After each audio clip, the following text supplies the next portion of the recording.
Hello, good day, and welcome to Leaders of Valor, Leadership Done the King's Way.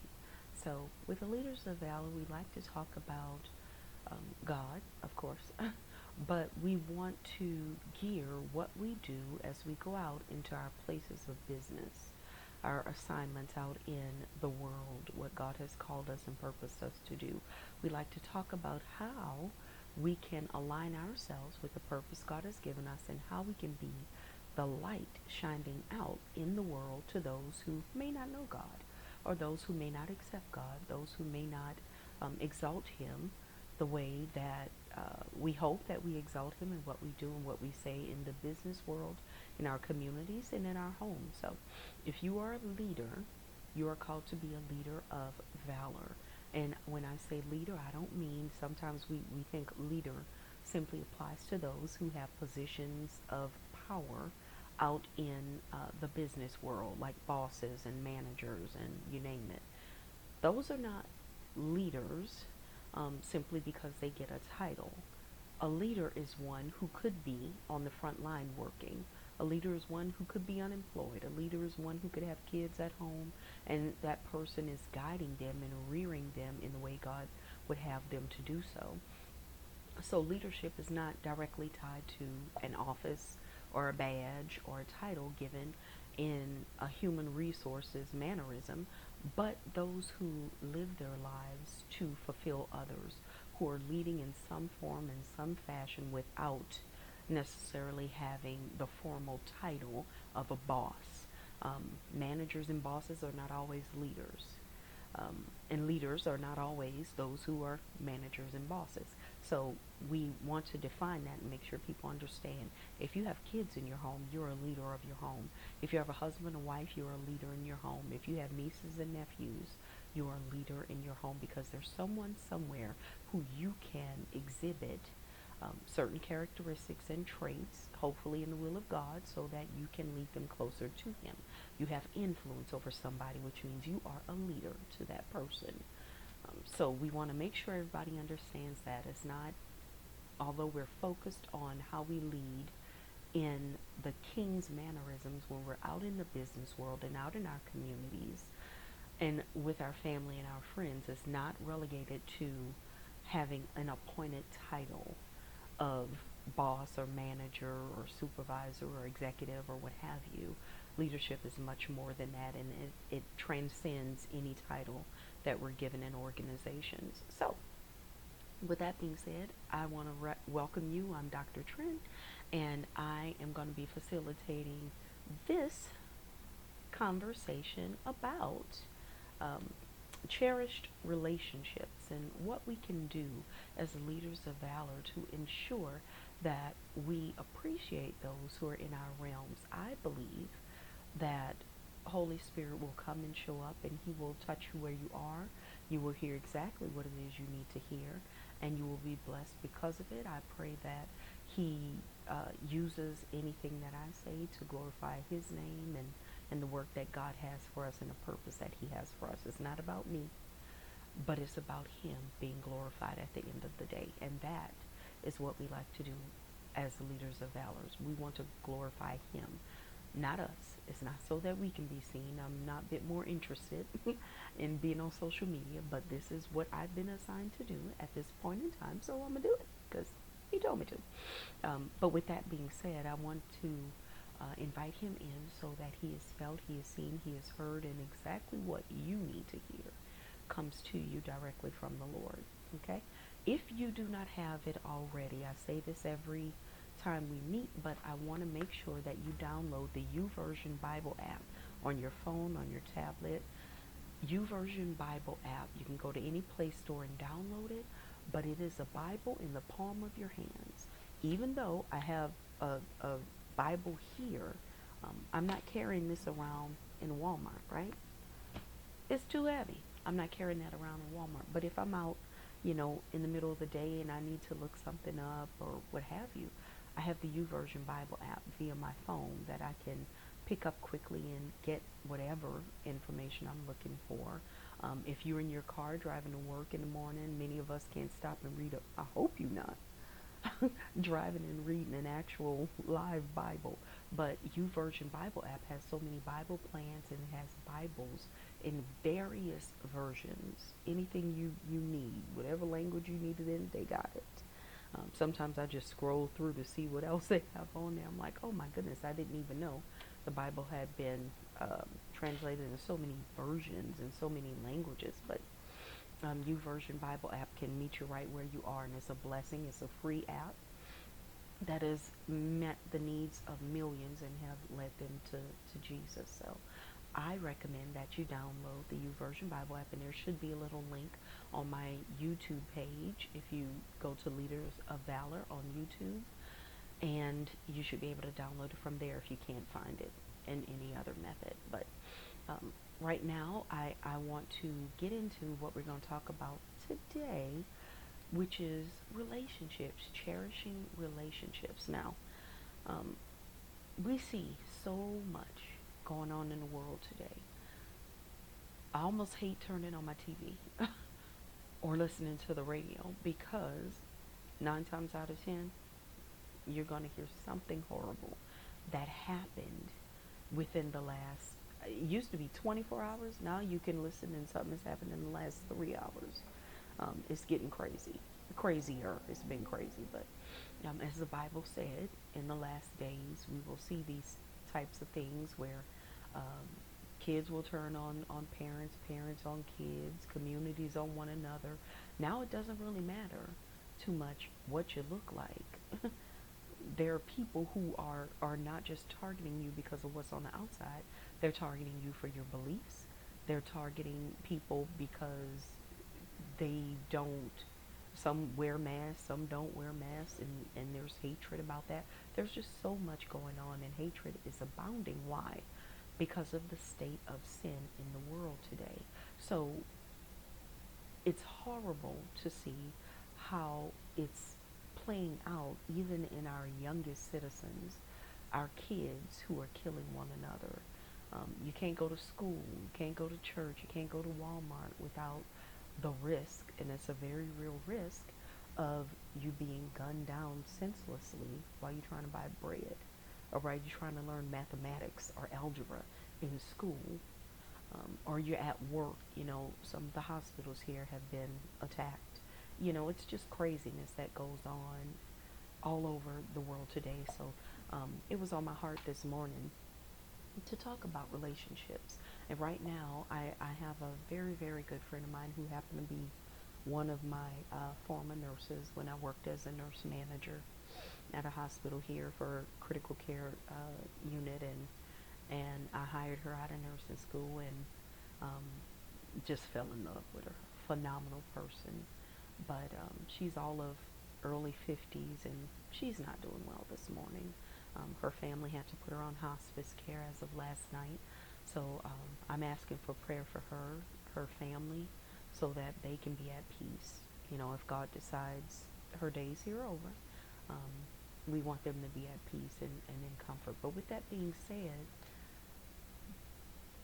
years ago, I remember thinking, oh, when we get old, we're going to die and we're not going to be here anymore. And because I watched grandparents who got up in age for the most part. I had one who was younger and passed because she fell ill. But the others, they were in their 80s, pushing 90s, and they passed away. Whereas today, that is not the case.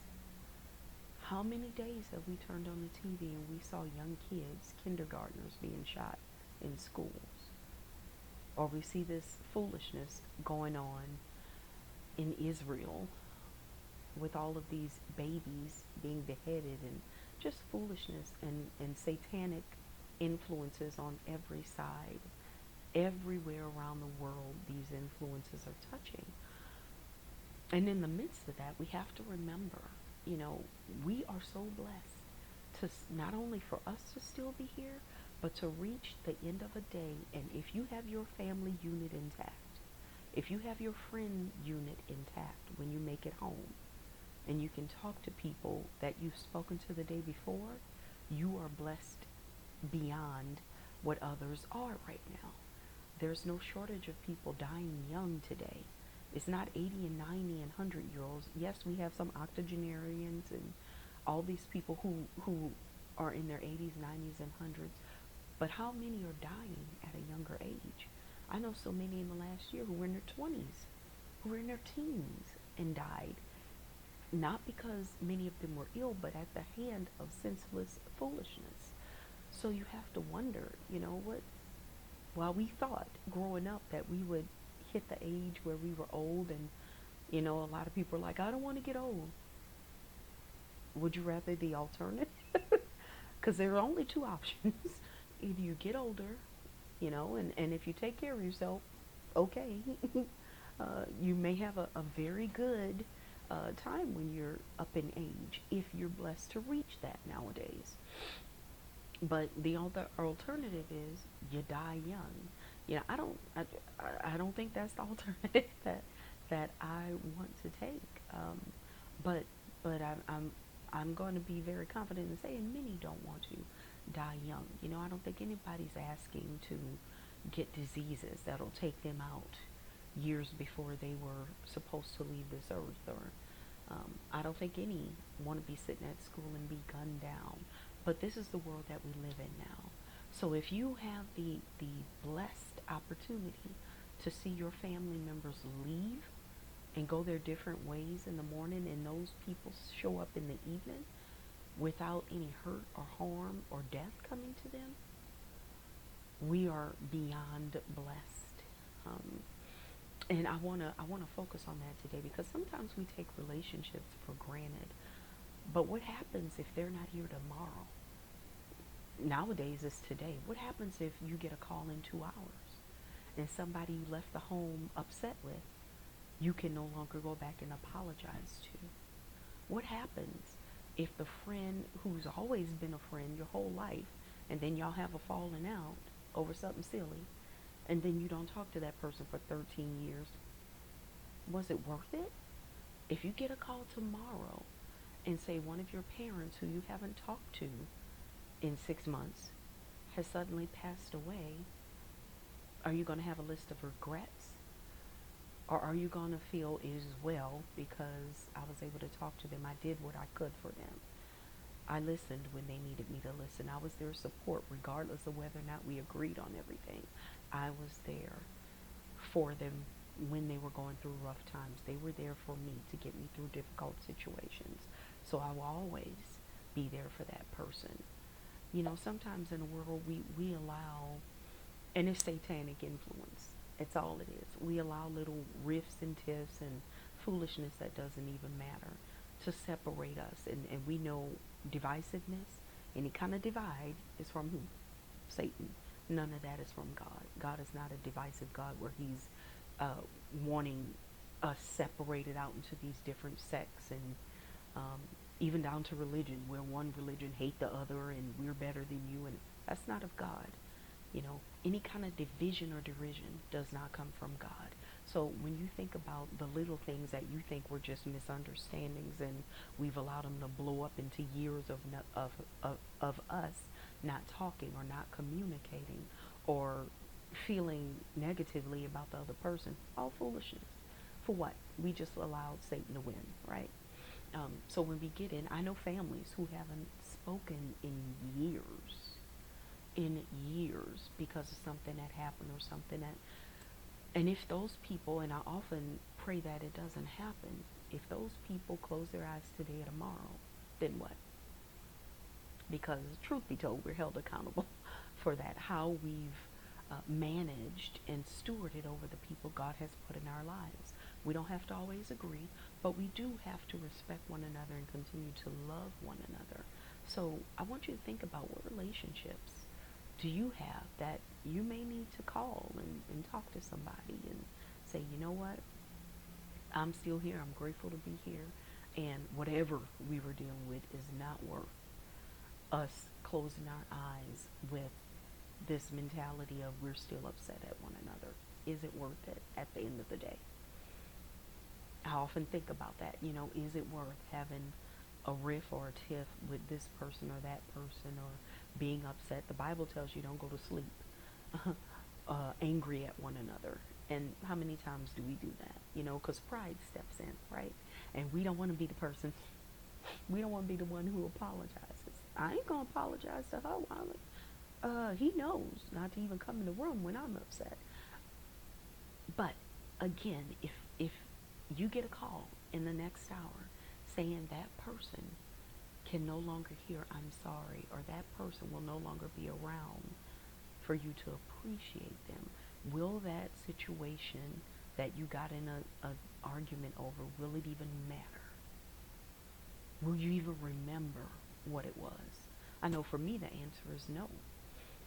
If I'm at odds with somebody and I get a call saying somebody who's been a lifelong friend and we've been tiffed out for a year or 2 years or 10 years or whatever the case may be, and I get a call saying, guess what, that person died away, they were in a car accident or they whatever, how would I feel about that? How would I feel? Years ago, and I thank God for wisdom, as you grow in stature, hopefully we're growing in wisdom as well. But years ago, I remember thinking, well, whatever, I'm not going to be the person to apologize. But now it's like, is it worth me being separated, number one, from that person, a relationship that God put in my path? Number two, from God, is it worth me holding on to this grudge and being separated from the Lord? Because yes, he does hold us accountable for all of that. All of that. Is it worth me missing out on relationship with him solely to prove a point to somebody here on this earth who is on the same level as me? We trying to get to where he is.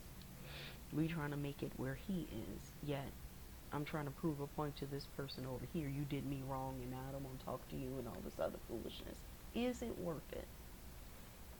I want you to think about that. If you have family members that you haven't talked to, like my friend who isn't doing well, I'm so grateful that she is a Christian and she's a believer and she lives a faith-filled life, and she's already prepared all of us saying she knows it's going to be okay. Once she closes her eyes, it's okay. She's not going to be in pain any longer, and I'm grateful for that. And I know she's going to be awaiting the trumpet to sound and God to call her home and raise her up, along with the rest of us who will be going home to be with him. Thank the Lord. But I don't know how I would feel right now if she could no longer recognize my presence, yet I had a riff or a tiff with her. There would be nothing but regret if that were the situation. And I implore you, I believe it's so heavy on my heart today because so many people today are getting phone calls about this one or that one who've died unexpectedly at young ages. Yet there was something there that blocked them from talking to that person, or not even a block because of a disagreement. You just got too busy.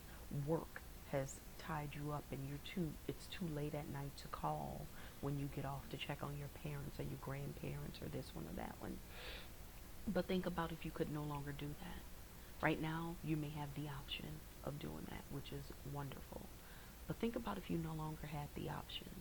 I often hear people who've lost close relatives and loved ones and friends who they've known all their life. I wish I could just have one more conversation. I wish that I could talk to that person one more time.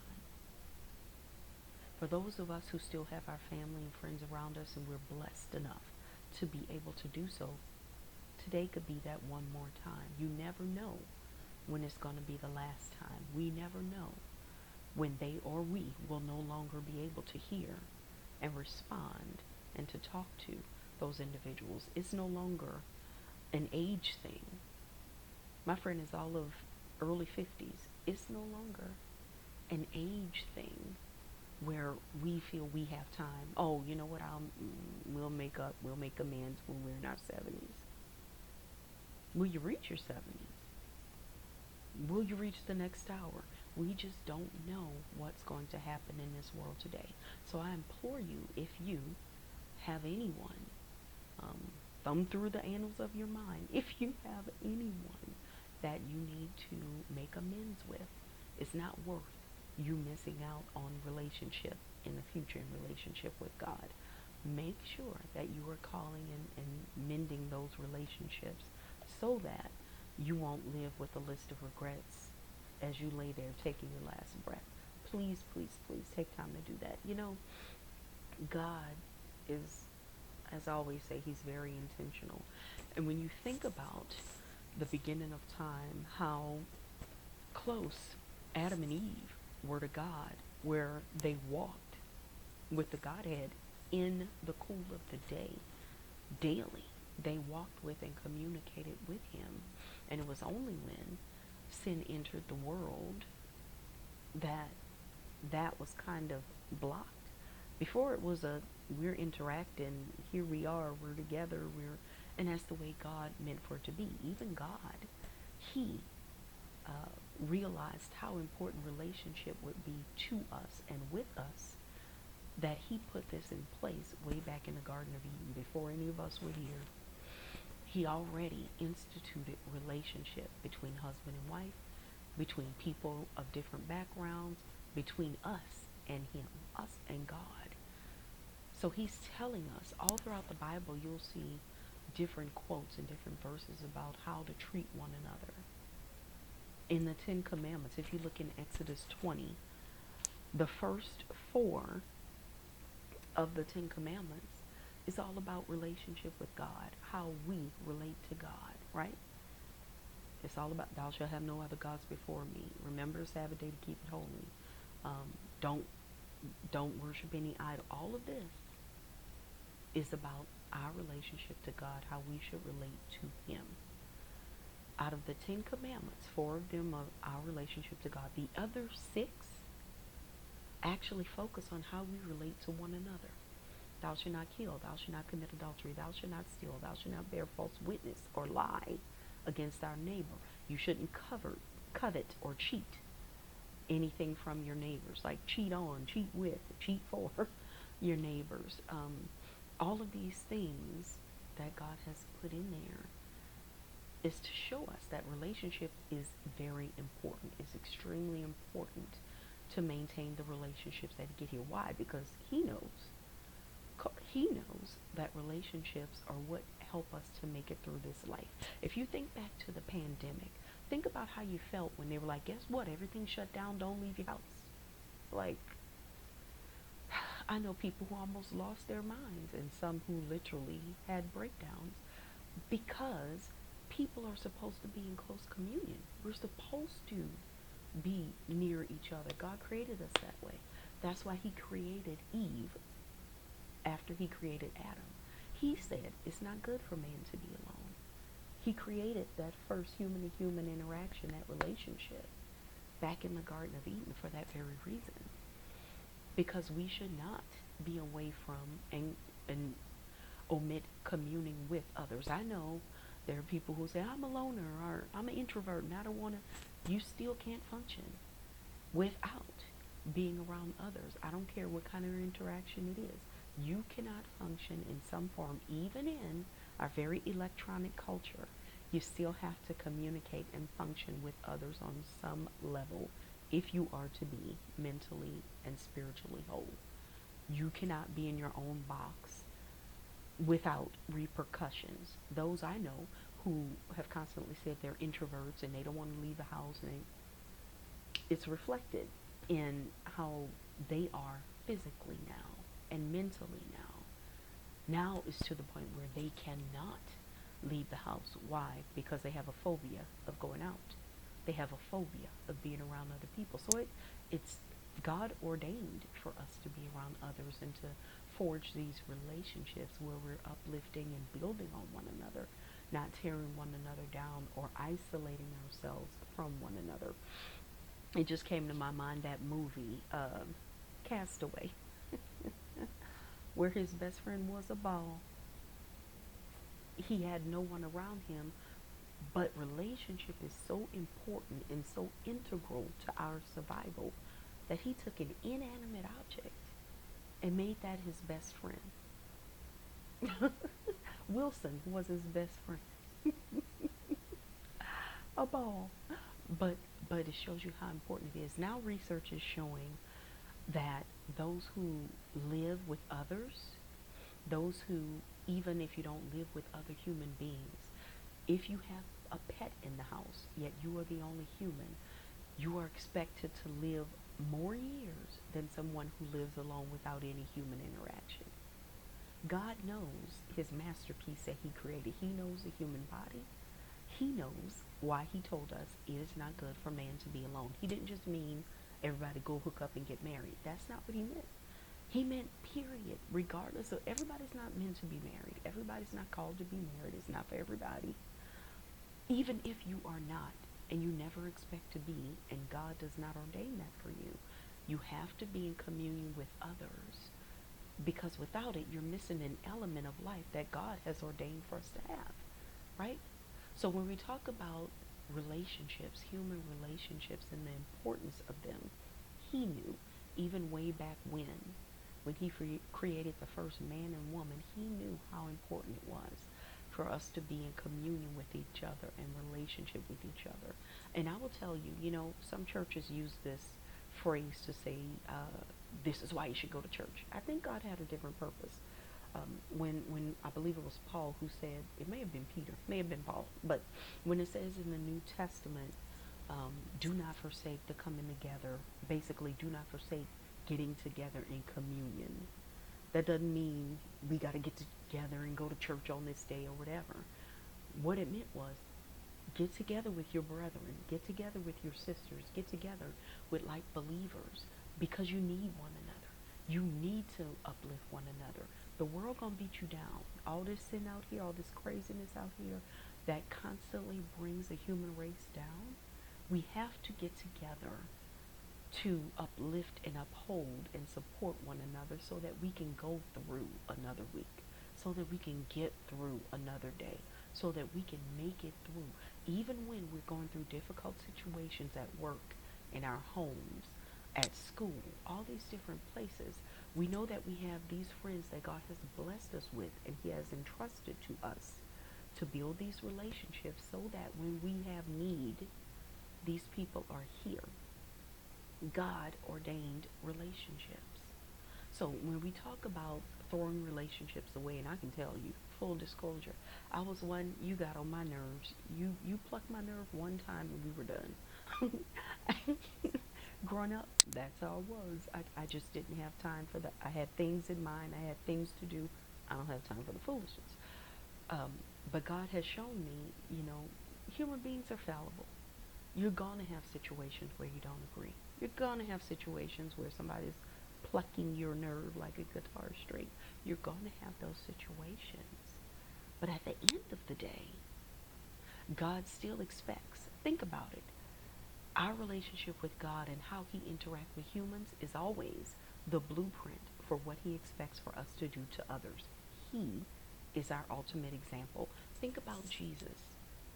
Jesus surrounded himself. Now, why would Jesus need to surround himself with anybody? He good all by himself. He's sovereign. He need friends. But he did that to show us, to model for us how important it was to have friends circle around us, a purpose in that circle. And each one of the people in that circle will meet that purpose. They all have a specific purpose and that they need to meet in that friend circle. So all your friends, if all your friends are like, you missing out. I don't want 20 people around me who like me. I don't want that. And I don't think the world's ready for that. So with that being said, Jesus showed us, even though he knew some of them were treating badly. He knew, you think he didn't know, that Peter was going to deny knowing him before the cock crowed? You didn't think that he knew Judas was going to betray him for silver? Really? You betray the king of the universe. You betrayed him for silver. He didn't know? Yeah, he knew. He didn't know that? Yeah, he knew. So why did he take them on as friends? Why does he take us on? If we think about it, Jesus has given us the example of how we are to treat others, even when we don't agree, even when they do us wrong, even when they cause us harm. He knew there would be people who would betray him and treat him poorly. And all the disciples would run off when the soldiers came to get him out of the Garden of Gethsemane. They all dispersed. They left. He knew after Peter cut the ear off, Peter was out. He knew. He knew all of this would occur. People he had traveled with and hung out with and kicked it with for 3.5 years. He knew. But he still drew them close to him and allowed them to enter. Why? Because he was showing us what he expects of us. He was giving us, as he always does, an example to live by. So he knew all of this would happen and he still invited people in. I know because I've been there. I've been in situations where I didn't want to be bothered with this person or that person because I felt like they've done wrong in the past. You're going to keep doing wrong. Your spot's going to be the same tomorrow as they were yesterday. And I'm going to leave you alone before other things ensue. I've been there. And I know lots of people say it's easier for me to be by myself than to deal with everything else that goes on. But when that happens, please understand that's not from God.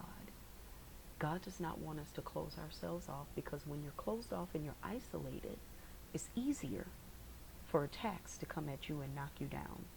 In Proverbs, it says that a two-stranded cord is stronger than one strand alone, but three-stranded cords are even better because they've supported by that other strand. So in the midst of relationships, who do you think that third strand is?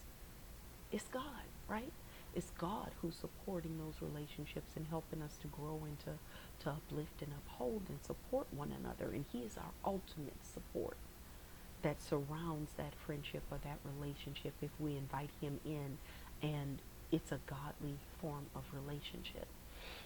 I'm not saying, because there are people who the Bible clearly tells you, there are people, if they're wrong and you know that they're wrong and they refuse to do what God has assigned them to do, or they refuse to live in a manner that uplifts and supports others, and where they can be the light of the world and not just in the world and adhering to whatever culture says. If they know they're not treating people right and they don't care, if they know they're cheating people and they don't care, if they know they're hurting people and they don't care, the Bible clearly tells you to stay far away from those types of individuals. So please understand, no one is saying to surround yourself with those individuals. Absolutely not. But what we do say is what the Bible says. Give them grace, give them forgiveness, but at times you need to pull back away from them because you don't want to fall into the same traps. But for those relationships that you form, that you know that people care about you, but they may have done something to and most of the time I can tell you, from the people I've surrounded myself with, many of these situations are very minor things that shouldn't have even blown up to the fact that we're not speaking, or I haven't seen this person in 10 years, or I don't talk to that person, or the family can't get together at this person's house because these 6 people come in and they fighting with these 6. That's of the enemy. That's straight. It's demonic activity. He's been allowed to come in and infiltrate our relationships. And that's what he wants to do. He wants to get you by yourself. Why? He wants to tear families apart. He wants to tear friends apart. Why? Because with that division, then he can come in and monopolize your time and your mind. And if you're angry at this person, cool. Because anger and love can't live in the same heart, right? So he's already won. And that is his point.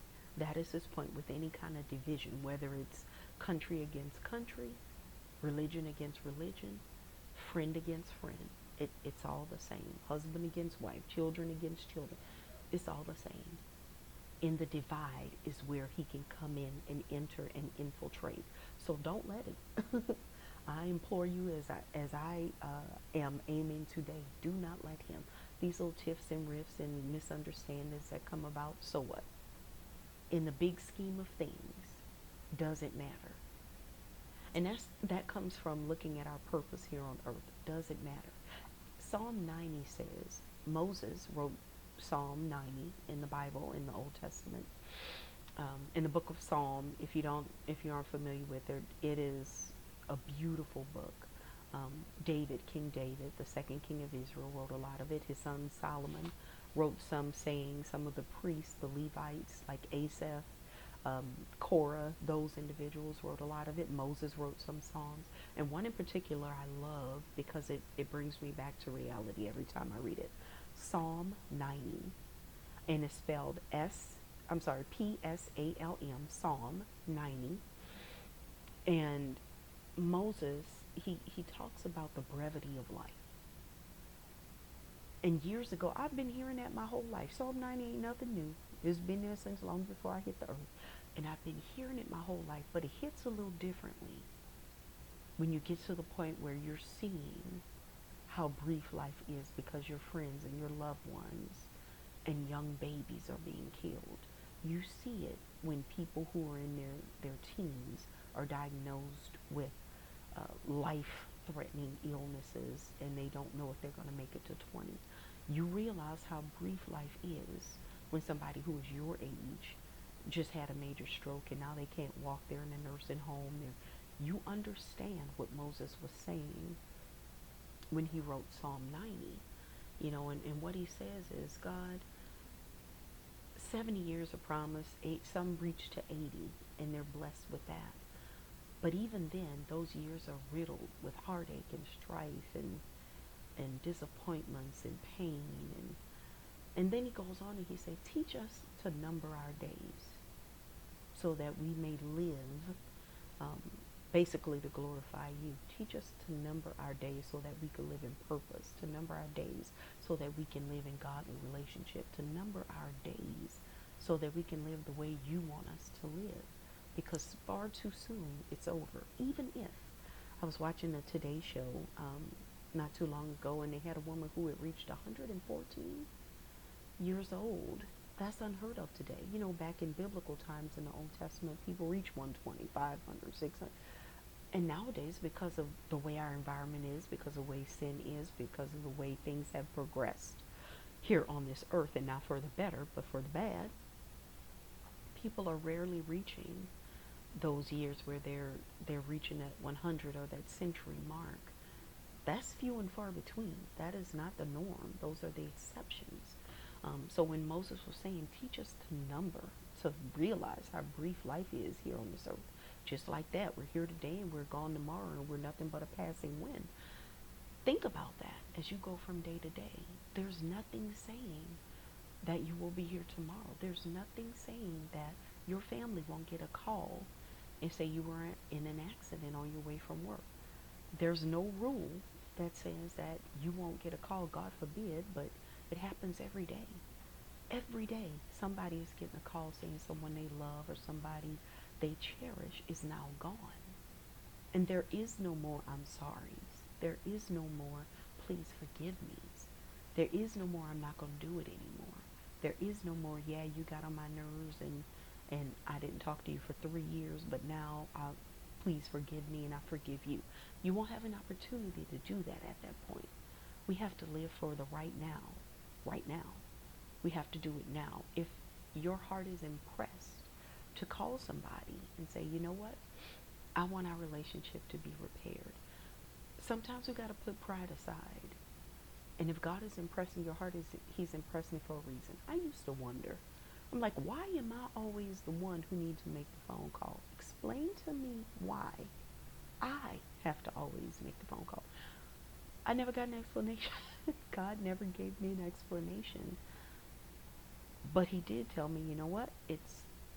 I need you to do this. I don't need to tell you why, just like I didn't tell Job why he went through all the trials and the tribulations he went into. He didn't do anything to get there, and you may not have done anything to ruin that relationship. But is it worth you missing out on what I have for you? Is it worth you blocking this blessing for you to stay in this point of pride? And we all know pride was the very first sin, and the reason why Lucifer, who is now known as Satan, got kicked out of heaven, because he was prideful. In these little instances of pride where we refuse to say I'm sorry first, those are the quickest ways that we can ruin relationships and ruin our lives. As I said before, I know people who haven't spoken literally in decades over something stupid that was said or something stupid that was done. And who knows where those relationships could be today. If somebody would have just said, I'm sorry, if somebody would have just been adult enough to say, you know what, even if they didn't remember, I don't even know why we were fighting, but it's not worth it. I have eternity to think about. And I'm sorry, this is not worth ruining my eternity over. I'm not going to close my eyes with this regret or this hold on, Lord. I can't tell the Lord, hold on a minute, Lord. Let me go and tell this person. When your life is over, it's over. It's done. You can't go back and relive anything. So live today for what will happen today. You can correct situations today. You can correct them now. You don't have to wait till tomorrow. You don't have to wait till, well, if that person shows up at Christmas, who knows if you'll show up at Christmas? We don't know what's going to happen. This world is insane at this point. Sin has done a toll, and we've played a part in that. We're sinful human beings. So um, I implore you, don't wait. Don't put off what God is imparting on your heart to do today. Do it today. Don't wait, because you don't know what state you're going to be in tomorrow. You don't know what state that person is going to be in tomorrow. You don't want it to be too late. Husbands, if you left the house angry because of something your wife said or something your wife did. Wife, if you left the house angry because of something hubby said or something he did. Don't risk getting a phone call this afternoon and then hoping and wishing that you could change it. Send them a message right now. Call them and say, let me talk to you for 5 minutes. It's not worth It's not worth you feeling that regret if that person was suddenly taken from you. Children, if you did something you know you shouldn't have done and it upset your parents, please don't just brush over it and move on as life as usual because they don't know what they're talking about and their parents. Trust me. Give them the respect they deserve today. Talk to them today about whatever it is. Apologize today and then aim to do better going forward. You do not know. Your age does not dictate anymore how long you're going to be on this earth. You do not know. We do not know what's going to happen while we're sitting here. We do not know. Do you think the people in Israel thought that all this was going to... We do not know what's going to happen in the next 5 minutes. So don't risk being angry with a coworker. Are they worth it? Is it worth being upset with a coworker? If you died tomorrow, was it worth it? If you died tomorrow, was it, I showed her, was it worth it? No, it's not. I can tell you. No, it's not. Everything we do, we're going to have to give an account for. We're going to have to answer for. And that includes one of the first things God imparted to human species, relationships. So take your relationships to heart. Make sure that you are doing whatever it is to rectify any relationships where you feel either you've been wronged or somebody else have been wronged on your behalf. Make sure that you are taking the time to repair those. And sometimes it's not for them, it's for you. It's for you. We all know how it feels to be angry or spiteful or vengeful towards somebody. It doesn't feel good. Your body tells you that that feeling is not supposed to be in there. You could feel the acid build up in your stomach every time they're around. You could feel headaches coming on. You could feel just this tension in your body anytime you know you're going to an event that one of these people you don't like because she did me wrong. Anytime those people are going to be there, you feel it. You feel it. Your body tells you that it's not normal and it's not meant to be in the temple that God created for us. So just think of that. Don't go to sleep tonight without thanking those who are in your life. If you haven't called grandparents for a year or 6 months or what have you, call them, check on them, see how they're doing. If you haven't talked to your parents or you haven't talked to friends that you've known for years and y'all had a falling out over something silly, call them, talk to them. Smooth it over. It doesn't matter who was right or who was wrong. At the end of your life, who cares who was right or who was wrong? Think about that now and start building your plan to make an amends with those people. Start on that. Call those individuals. Talk to those individuals. And make sure that you do not go another day without making it right. It's not about your pride. It's not about your pride. It's about your obedience. Remember that. God does not care who started the fight. God does not care. Who cares? Nobody cares. And at the end of your life, it won't matter. Don't live with regrets regarding your relationships. Take the time you need now to spend with family members you love. Nobody's too busy. And if you are, rearrange your calendar to make sure that you spend time with those parents who may not be here much longer. You may not be here much longer. Take time to spend with your kids who you send out every day to go to school, who you send off to university every semester. Take time to spend time with those individuals.